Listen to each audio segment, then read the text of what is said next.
के तो पेट भर दो। दो ग्रह ने भेज दिए, दो जने भेज दिए भूत प्रेत में, सारे माले चौपट करके बचो ना कैसे। माले कहने लगे ये क्या हुआ, सेवक कहने लगे महाराज सब माल खत्म है और बारात सभी पीछे रह रही है। ये क्या हुआ, दो जने खा गए सभी। अहंकार खत्म हो गया और पार्वती जी को लेकर के भगवान शंकर वापस हिमालय पे आ गया। ऐसे आशुतोष भगवान शिव हैं जो संसार का सृजन करने वाले हैं, शांत स्वरूप हैं। पार्वती जी को पत्नी रूप में प्राप्त किया, हिमालय पे आनंद से रहने लगे। बोल शंकर भगवान की जय। ऐसे आशुतोष भगवान जो सब पर दया करने वाले हैं, सबका कल्याण करने वाले हैं। उसके बाद में ब्रह्मा जी के 5 पुत्र जो नैष्ठिक ब्रह्मचारी रहे, सनकादिक, नारद, हंस, आरुणि और यति। जब इनसे सृष्टि उत्पन्न करने के लिए कहा तो इन्होंने सृष्टि उत्पन्न नहीं की, मना कर दिया। फिर उसके बाद में तब उन्होंने अपने अंग से मनु और शतरूपा को जन्म दिया। इनसे मैथिली सृष्टि उत्पन्न होने लगी। 2 पुत्र हुए, प्रियवत और उत्तानपाद। इनको सृष्टि करने के लिए आदेश दिया गया। उत्तानपाद के 2 पत्नियां हैं, एक का नाम है सुनीति और एक का नाम है सुरुचि। जो नीति युक्त हो, नीति से चलने वाली हो, धर्म से चलने वाली हो, उसका नाम है सुनीति। सुरुचि जिसके खाने में, पहनने में, ओढ़ने में रुचि हो, वो सुरुचि। सुनीति के पुत्र हुआ जिसका नाम ध्रुव रखा। सुरुचि के जो एक पुत्र हुआ जिसका नाम उत्तम था। आज सुरुचि जो है राजा के पास ज्यादा रहनी, सुरुचि से ज्यादा राजा प्रेम करता। सबके 2 ही प्रकार की पत्नियां होती हैं, जिसकी सुंदर नीति है वो सुनीति है, और जिसके खाने, पहनने, ओढ़ने में रुचि है उसका नाम सुरुचि है। तो एक दिन महाराज उत्तानपाद अपने सिंहासन पर बैठे थे। उत्तम को गोदी में लेकर के बाल विनोद कर रहे थे। वहीं पर ध्रुव खेल रहा था। जब ध्रुव ने देखा कि उत्तम गोदी में बैठा है तो बच्चे की आदत होती है, जब एक बच्चा गोदी में है तो दूसरा भी चेष्टा करता है कि मैं भी उसी स्थान पर पहुंचूं। ध्रुव राजा की गोदी में चढ़ने लगे, लेकिन राजा ने कोई प्रयास नहीं किया, चढ़ाने की प्रयास नहीं किया। बार बार चढ़ते गोदी में फिसल जाते हैं, लेकिन जैसे ही चढ़ने लगे तो वहां पर सुरुचि खड़ी थी। उसके प्रेम पास में बनकर के राजा प्रयास नहीं करते हैं, उससे कुछ डरते हैं। और जैसे ही ध्रुव चढ़ने लगे तो उसी समय सुरुचि ने हाथ पकड़ के दूर कर दिया।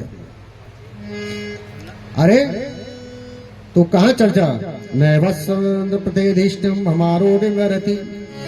अरे तू कहां चढ़ता है, तू उस राजा की गोदी में बैठने का अधिकारी नहीं है। तू इस गद्दी पर बैठना चाहता है, पहले भगवान की आराधना कर, फिर मेरी कोख से जन्म ले, तब इस गद्दी पर बैठने का अधिकारी। इतने अहंकार के शब्द उसने कहे जिसने अपनी कोख को भगवान से भी बड़ा बना दिया।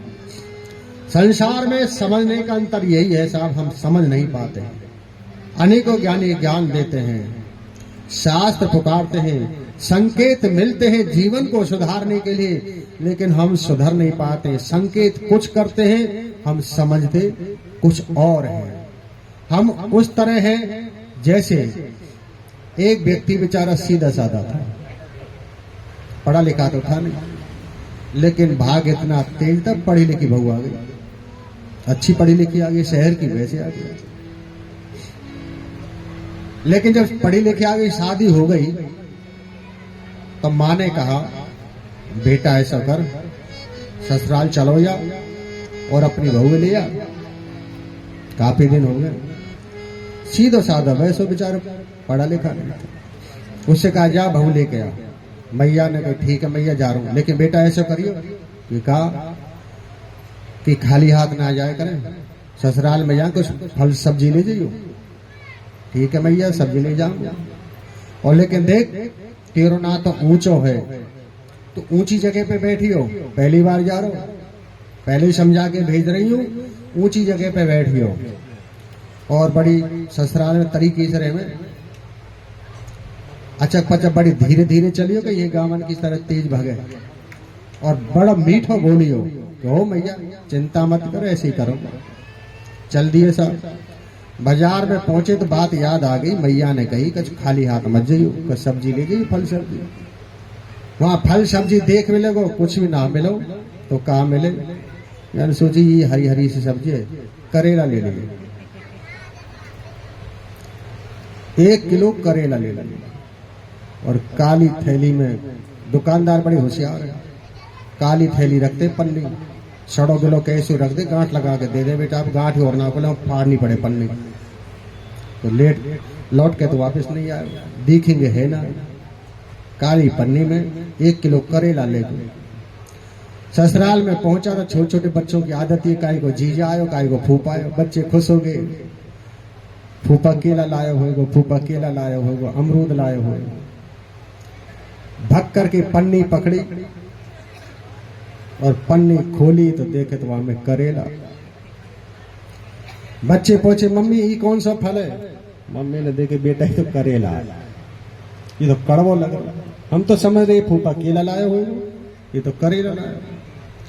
पहुंच गया, जैसे घर में घुसा बात याद है कि मैया ने कही कि ऊंचे स्थान पे बैठियो, नीचे मत बैठियो। वहां ने घर में ढूंढ भी लगो ऊंचो स्थान कौन सा, तो पुराने मकान में पहले गेट के दरवाजे के ऊपर गोलंबर रहे हुए, वहां में चढ़ के बैठ गए। उसमें बैठ गया, साली आई, उसने देखा कि जीजा जी वाले कमरे में घुसे, कहा देखा करेला की पन्नी तो रखी लेकिन जीजा ना है। इधर उधर ढूंढ में देखी कहीं कहाँ मिले, और कहीं ना में जोर से आवे लगे जीजा जी कहाँ चले गए, तो बड़ी घर बात याद है मैया ने कही मीठो बोलियो ये आवाज कहाँ से आ रही है, आवाज कहाँ से आ रही है? अरे ये ऊपर का बैठो, नीचे उतर जाओ ना। अब नीचे उतरो, जैसे दोनों पामन दोनों हाथन से धीरे धीरे जमीन पे चलवे लगे। ये भाई की मैया ने कही अचक पचक चलिए, धीरे धीरे चलिए। ने कही कि शादी पे तो बढ़िया है, खूब मलूगे ठीक ठाक है, कोई परेशानी नहीं, पर अब पागल कैसे हो गई? सास कहने लगी कि ब्याह तो बढ़िया करो हमने, और छोरा शादी के पहले बढ़िया हो, लेकिन अभी पागल हो गो का चक्कर। जैसे तैसे उनको बैठा दिया। पत्नी माथे फूट लगी, क्या कर रहे? शाम के साथ भोजन बनाए हुए, मेहमान तो मेहमान, खीर पूरी सब्जी खूब बनाई, चूल्हा सामने आसन बिछा के भोजन करने लगे। अब शहरन की पूरी में और गांव की पूरी में अंतर है। शहर की पूरी गांव की पूरी तो आधी बने, गांव में चौड़ी चौड़ी पूरी बने, शहर में बने छोटी छोटी। तो वो कहा कर मांगे छोटी छोटी पूरी है, तू कहा करे सावत पूरी पे सब्जी दे करके खावे लगे। पत्नी सामने देख रही, खावे को सऊर ना, सावत पूरी ही खा लो। तो पत्नी ने 2 उंगलियों को इशारा कर दिया, मतलब एक में तो 2 तो कर ले। वहां ने समझी कि हाँ एक की मना कर रही है, अब 2 पूरी ने सब्जी धर के फिर खावे लगे। पत्नी ने माँ को ठोको, अच्छे से पालो पड़ो। वहां ने समझी अरे गलती हो गई, अब पूरी पे सब्जी धरी की माथे पे लगाई कि पूजा की पूरी है, पहले माथे के लगा जाओ खाओ। ऐसी स्थिति हमारी भी बनी पड़ी है साहब। संकेत किस चीज का मिल रहा है और समझ हम कहा रहे हैं। शायद किस बात का संकेत करें, ऐसा करो, लेकिन समझ हम उसको उल्टा जाते हैं। तो ऐसे ही सुरुचि ने ध्रुव को हाथ पकड़ करके दूर कर दिया, लेकिन 5 वर्ष की आयु है, बच्चा रोने लगा और रो करके अपनी मां के पास पहुंचा, सुनीति के पास। सुनीति के पास ध्रुव जब पहुंचे तो रोने लगे कि हित्वा मृषंतम पितरम सन्निवाचम जगाम मातु प्रवणम सकाशम। रोने लगा, मां के लगी, पुत्र क्या बात है, क्यों रो रहे हो, क्या कारण है? ध्रुव कहते कि मां,